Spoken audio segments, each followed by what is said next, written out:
Tit for tat. There once lived a camel and a jackal who were great friends. One day the jackal said to the camel, "I know that there's a fine field of sugarcane on the other side of the river. If you will take me across, I'll show you the place. This plan will suit me as well as you. You will enjoy eating the sugarcane, and I'm sure to find many crabs' bones and bits of fish by the riverside on which to make a good dinner." The camel consented and swam across the river, taking the jackal, who could not swim, on his back. When they reached the other side, the camel went to eating the sugarcane, and the jackal ran up and down the river bank, devouring all the crabs, bits of fish, and bones he could find.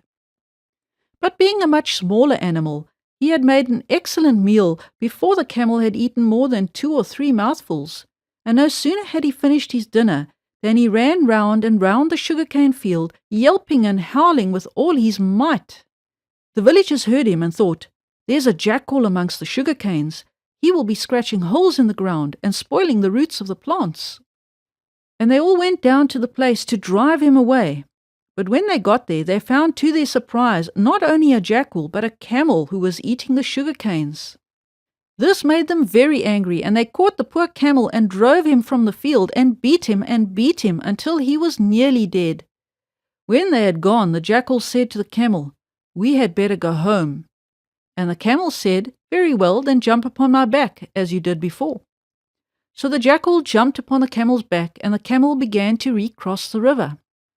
When they had got well into the water, the camel said, "This is a pretty way in which you have treated me, friend jackal. No sooner had you finished your own dinner than you must go yelping about the place loud enough to arouse the whole village and bring all the villagers down to beat me black and blue and turn me out of the field before I had eaten 2 mouthfuls.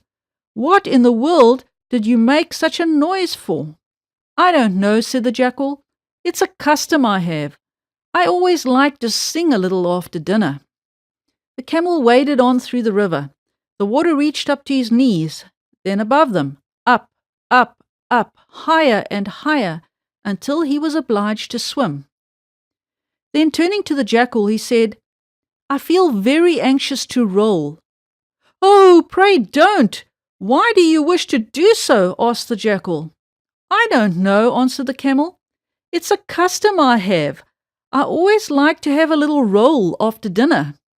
So saying, he rolled over in the water, shaking the jackal off as he did so, and the jackal was drowned, but the camel swam safely ashore. The end.